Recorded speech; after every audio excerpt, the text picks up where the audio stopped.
žinai, kad turim ką parodyti. Vincas, čia Kvatrinė, 4. Labas Kvatrinė, labas Vincai. O, bulius mūsų prancūzas. Tas jau reprodukcinis bulius, taip? Ja, tėvuks. Čia Šarlotės, ar nesakei? Ai, limuzinai.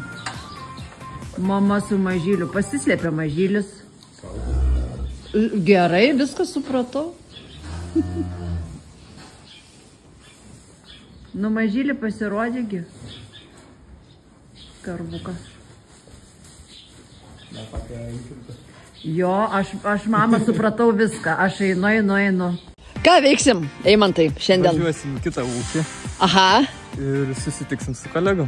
Aha. Aptarsim reikalus. Aptarsim reikalus, taip. Mes turim čia tiek reikalų, kad oho. Pareinam, mergas, pareinam.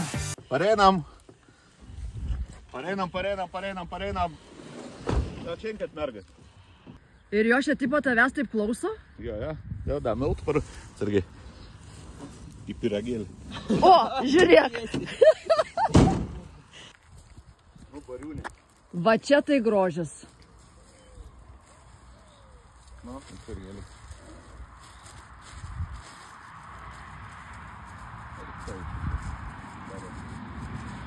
Nu, amūrė. Nereikia būna.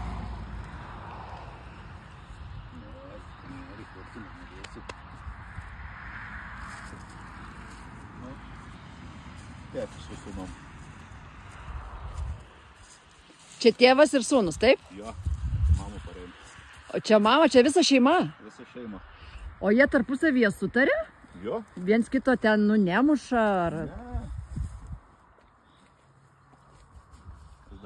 Nenumetęs, žyminį kailį. Jaunuolis. Tai tur cielą pusį metų jau.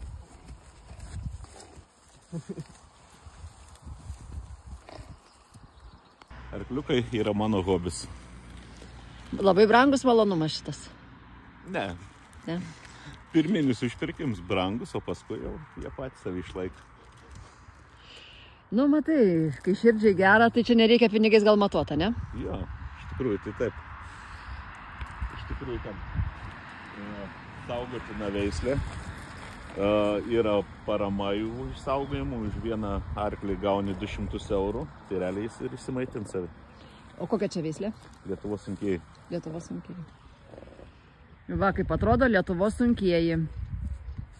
Visa šeimyna. Turiu vyrai aš jums klausimą. Ar apsimoka jaunam ūkininkui, naujai besikuriančiam, įsisteigti gyvulių ūkį? Jeigu aubrako tikrai apsimoka. Aubrako ūkis visą laiką pelningas bus. Obrakų. Aubrako. A ta veislį 5 metai į minusą dirbsi vis tiek. Paskui pliusą gausi gal. Vienu žodžiu, būkim realistai, ne? Vis tiek iš karto nieko nebūna. Ne, nieko. Turi painvestuoti. O sakykit, paramos yra lengvai gaunamos jauniem ūkiam besikuriantiem arba jauniem ūkininkam? Aš da jauns, nes tėvai, kai ėmė sunkiai. Jaunų ūkininką paramą, jeigu turi gyvulių, tai nesunku gauti. Mano žmonas jauna ūkininkė. O. Tai iš jauno ūkininką paramos nupirkom 14 aubrakių telyčių ir bulių ir Prancūzijoje ir parsivežėm naujų kraujų šviežių. O kodėl Prancūzijoje perkat? Nes ir Eimantas lygiai tą patį sakė, kad iš Prancūzijos parsiveža limuzinus. Šviežus kraujai. Šviežus kraujai, kilmės šalis.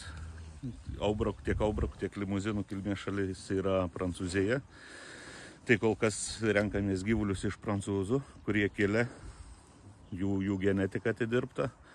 Noram turėti visus įmanomus ir maksimum raumeningumus, kadangi auginam mėsai, tai kad kuo geresnė išeiga būtų ir panašiai.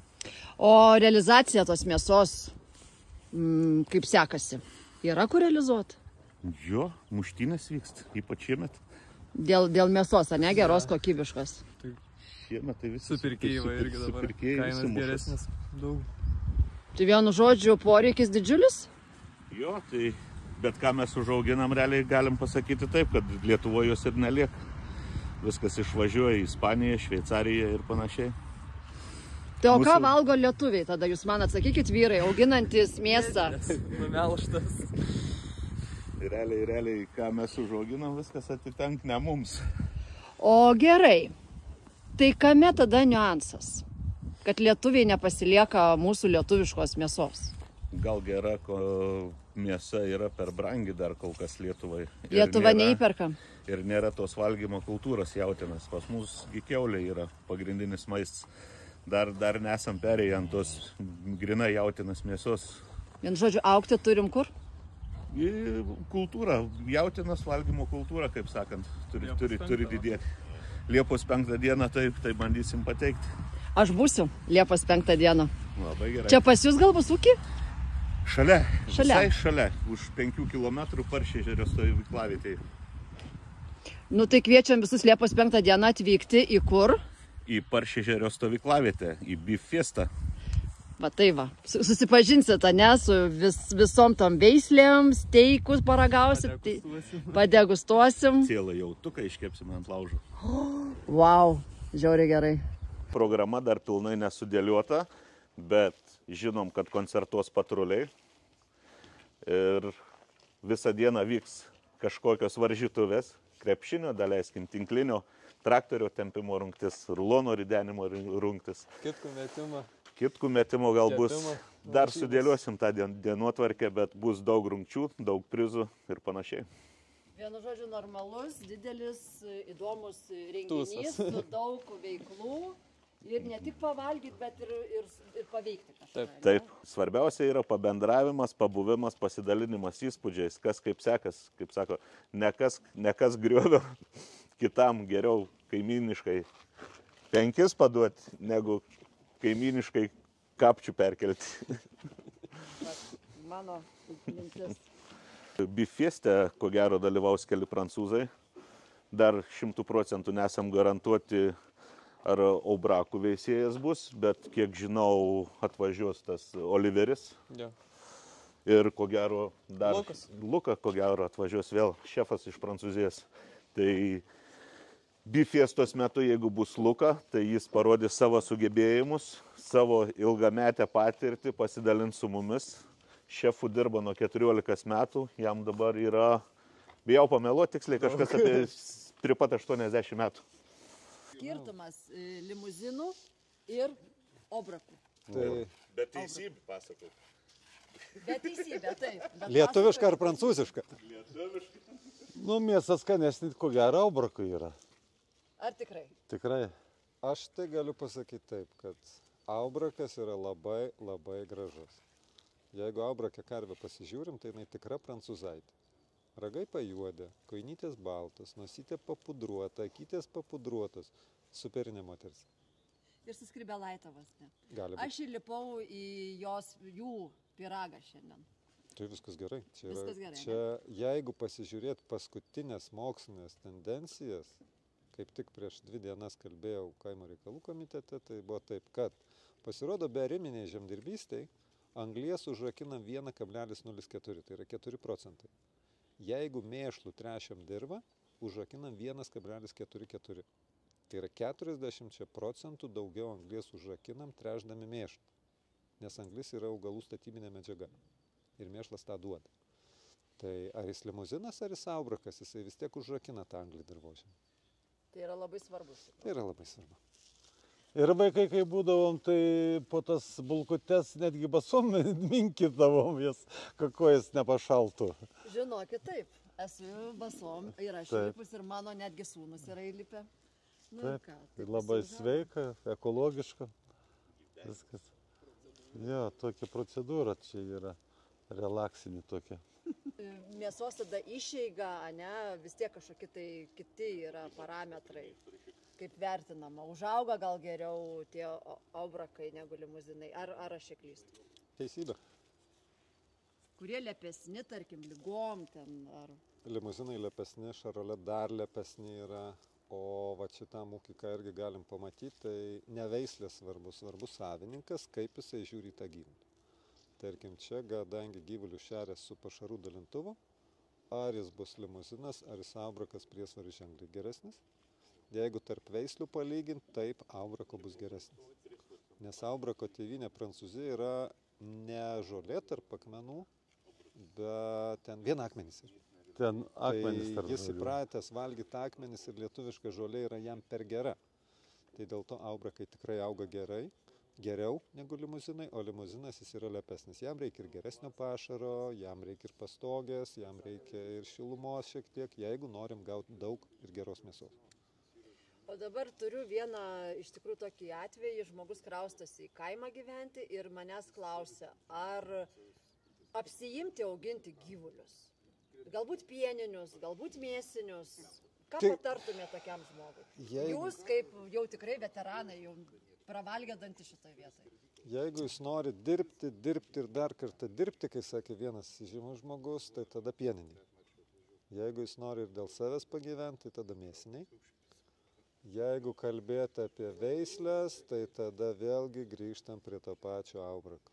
Rimas jau 30 metų draugauja su aubrakais. Ir kokia ta žemė, jeigu natūralės žemės nenašis, tai tik tai aubrakai, o ne limuzinai. Mažiau valgo jie ar? Ne, jie neišrankus pašarui. Jie nuės dilgėlis krūmus, viską nuės, o limuzins neužkabins. Šiaip mėsiniam gyvuliam, ką galiu pasakyti pats, aš tik 11 metų te žaidžiu su jais, tai delikatesas yra ąžuolo lapai. Jeigu norim, kad pasilepinti, tai tarkim, jeigu ganykloje yra kokie nors drebulės, šermokšniai, dar kažką taip sau, o jeigu turim žolės iki kelių, karviai paduodė ąžuolo šaką nulenkęs, tai bent jau mūsų limuzinai ėda, lapnoja, tik duok. Bet tai jie kažkokie lietuvaičiai, žinokit, ne prancūzai. Mes turim poveikį daryti kažkaip, tai vat ir darom. Integruoti. Integruotis taip gyvuliam.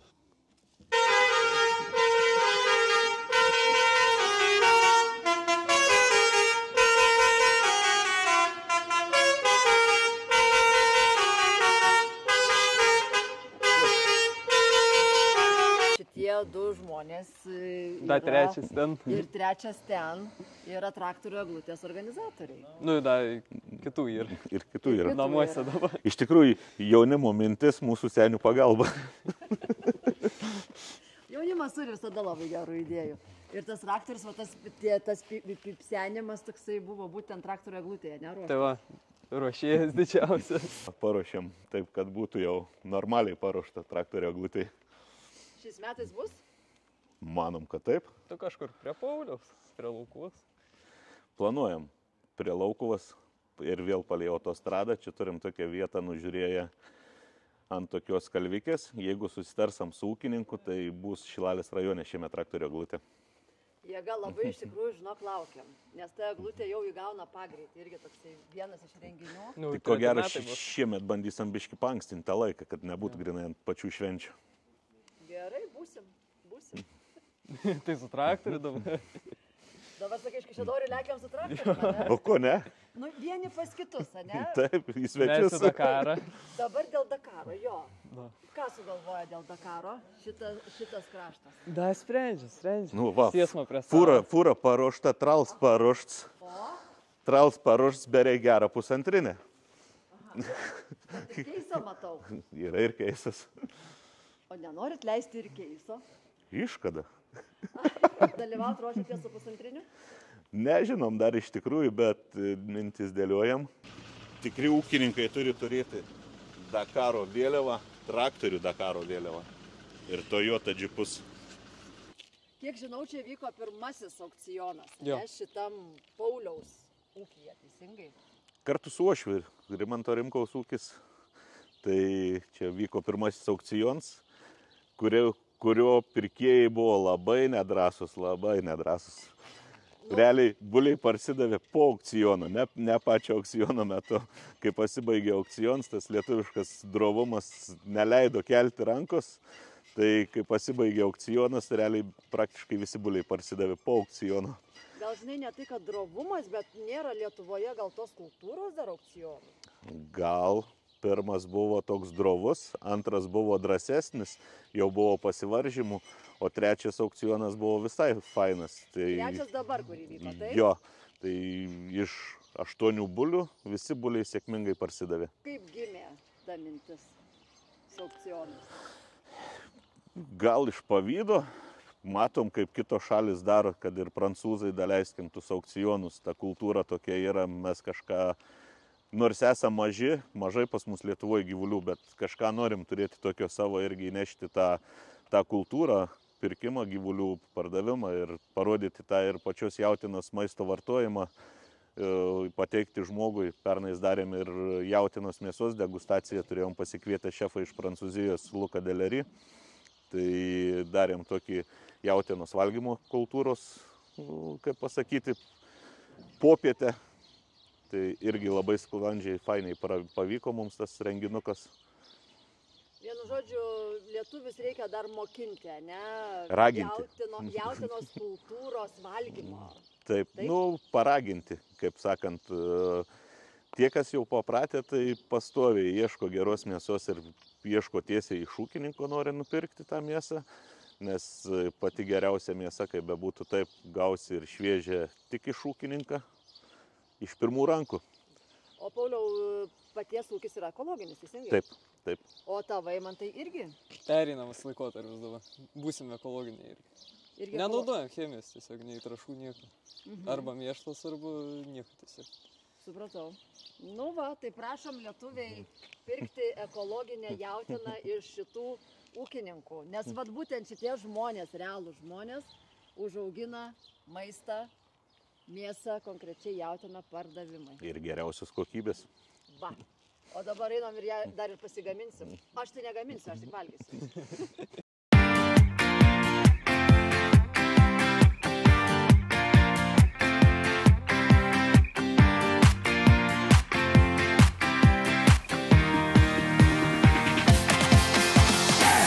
Gražiausias vaizdas, kai vyrai prie maisto. Kolega ūkininkas šaltkalvis Tomas, galim pareklamuoti Benėtą, kuris užsiema šaltkalvystės darbais, padaro ir tokius tobulus pečius, ir padaro tvoras ir panašiai. Tai jis padarė man šitą pečių. Kadangi užsivertė žmogus irgi ir ūkininkaujantis ir panašiai, šito pečiaus gamybos laukiau daugiau nei pusę metų. Būčiau laukęs ko gero to pečiaus dar ilgiau, bet kadangi buvo streikas ir pirmoji akcija streiko laužų deginimas, kaip pasiuntimas žinutės, tai kolegai pasakiau, mes per šitą laužų akciją deginimo turim turėti šitą pečių, reikės pamaitinti išbadėjusią liaudį. Tai per streikus iškėpė man šito pečiaus puikų, išvirėm puikų čiupinį, pasimėgavom ir steiko kepsniais. Kaip gimė idėja pečiaus, dirbau laukus ir vienoj pamiškiai išariau tokią didelę lėkštę. Čia yra špižinė lėkštė, nežinau, vėl nežinot nuo ko, gal nuo miškinės to vagoriaus ten to atpjovėja. Viduj buvo guliavietė, pamačiau, kad čia geras metalas yra, sakau, iš tos lėkštės padarys ant pečių. Žiauriai gerai.